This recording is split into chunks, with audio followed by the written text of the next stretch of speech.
अगला टॉपिक हमारा तेज प्रताप यादव पर है, क्योंकि वो लगातार जो है नए राजनीतिक प्रयोग कर रहे हैं। उसी तरह से उन्होंने अभी डिक्लेयर किया है कि बिहार के अब सभी 38 जिलों में वो पैदल यात्रा निकालेंगे। इसकी शुरुआत उन्होंने कहा कि उनके जन्मदिन से शुरुआत कर सकते हैं, 16 अप्रैल से।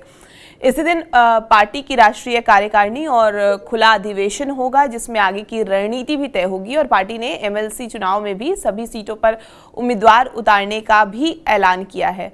अब सवाल ऐसे में ये उठता है सर कि क्या तेज प्रताप यादव की ये पैदल यात्रा बिहार की राजनीति में कुछ नया असर दिखाएगी? और जिस तरह से लगातार तेज प्रताप यादव आरजेडी के नेताओं पर हमलावर नजर आ रहे हैं, कल भी उन्होंने महुआ से जो आरजेडी के उम्मीदवार थे मुकेश रोशन, उन पर उन्होंने तंज कसा। उसके अलावा उन्होंने जिक्र किया कि जो 5 जयचंद जिनके बारे में वो बात कर रहे थे वो कौन कौन से हैं, और लगातार वो हमलावर हैं। तेज प्रताप यादव अपनी जिस राजनीतिक अभियान के बारे में उन लोगों को बताए हैं, उनकी जो सियासी जमीन है भले ही आरजेडी की तुलना में या तेजस्वी यादव की तुलना में काफी कम हो, लेकिन आरजेडी के लिए या तेजस्वी यादव के लिए चिंता का विषय यह है कि कहीं उनका पावर बैंक कहीं दूसरी पार्टी तो नहीं है, वो कहीं किसी दूसरे पावर पॉलिटिकल फोर्स के जरिए वो इस तरीके से एक्टिव तो नहीं हो रहे हैं। तो ये एक चिंता का विषय जरूर है। हाँ, वो अपनी पार्टी का एक खुला अधिवेशन करेंगे, सभी जिलों में जाएंगे, अपने संगठन को बनाएंगे, प्रकोष्ठ का द्वारा वो निर्माण करेंगे, जिला स्तर प्रखंड स्तर तक प्रकोष्ठ बनाएंगे। एक तरीके से कहिए कि अब वो पार्टी को और मजबूत करेंगे। और जब वो इस घोषणा की उसी वक्त उनको लेकर के एक अन्य तरीके का विवाद खड़ा हो गया। मीडिया में एक विवाद आया, खासकर आप देखेंगे कि जीतनराम मांझी ने एक ट्वीट करके उनको बधाई दी है कि वो पिता बनने की बधाई दी है। इसके बाद वो एक विवादों में घिर गए। तो इन दोनों की टाइमिंग को देखिए, उनका विवाद में घिरना और साथ ही साथ अपनी पार्टी की मजबूती के लिए फिर से राजनीतिक पहल की जो घोषणा करना, ये दोनों की टाइमिंग एक ही है। और उसके बाद तेज प्रताप यादव काफी बौखला गए। बौखलाने के बाद वो एक तो अब तक जैसे पूरे विधानसभा चुनाव में वो हमेशा जयचंद जयचंद, आरजेडी में जयचंद है जो उनको पार्टी और परिवार से निकाला है, इस तरह की बातें करते थे। लेकिन पांचों के पांचों जयचंदों का नाम आज तक कभी नहीं बताया।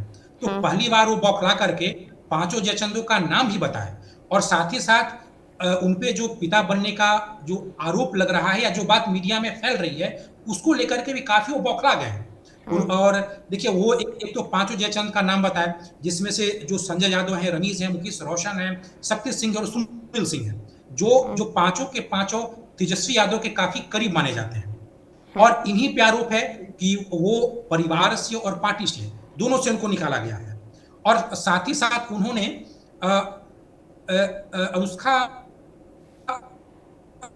यादव है इसका भी खंडन किया है। उन्होंने कहा है कि उनसे मेरा कोई संबंध नहीं है, और उल्टे उन्होंने आरोप लगाया आकाश गुज्जर उर्फ आकाश भाटी करके एक युवक की चर्चा भी उन्होंने की, और उन्होंने बताया कि गोला रोड में रहता है, और ये उस जो पुत्र हुआ है उसके पिता का नाम वही है, वही बताया कि आकाश भाटी उनके पास क्यों जाता था। यानी कि आप देखिए कि मई महीने में 2025 के मई महीने में इनका एक अलग रिलेशन होना, एक लड़की से रिलेशन होने के आरोप में इनको परिवार और पार्टी से निकाला गया था।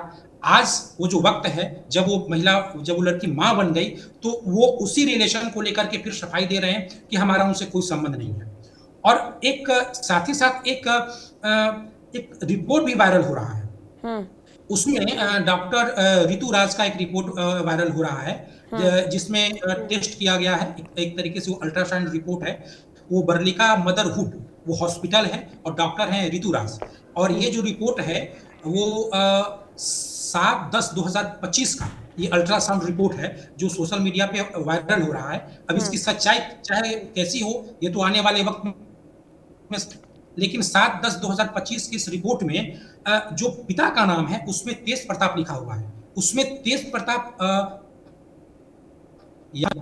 लेकिन तेज प्रताप लिखा हुआ है। और अगर आप इस हॉस्पिटल के साइट पे जाएंगे तो वहां पे उस डॉक्टर का, तेज प्रताप यादव का और उस महिला का, इन तीनों का फोटो भी है। तो कहीं ना कहीं से एक शंका करने के लिए एक पर्याप्त सबूत है।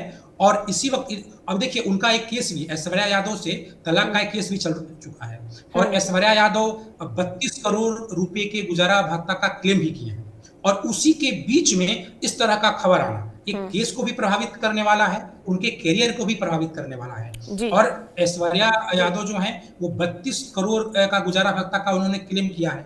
इसमें समस्या ये है कि ये तो कोर्ट की निगरानी में अगर दी भी जाएगी तो कोर्ट की निगरानी में दी जाएगी, तो ये तो व्हाइट मनी चाहिए। वो जो लालू यादव का परिवार है वो ये कैसे प्रमाणित कर पाएगा कि जो 32 करोड़ रुपया उनके पास है जो व्हाइट मनी के रूप में है। तो ये एक चुनौती है तेज प्रताप यादव के लिए, राजनीति में भी परिवार में भी एक चुनौती आ रही है।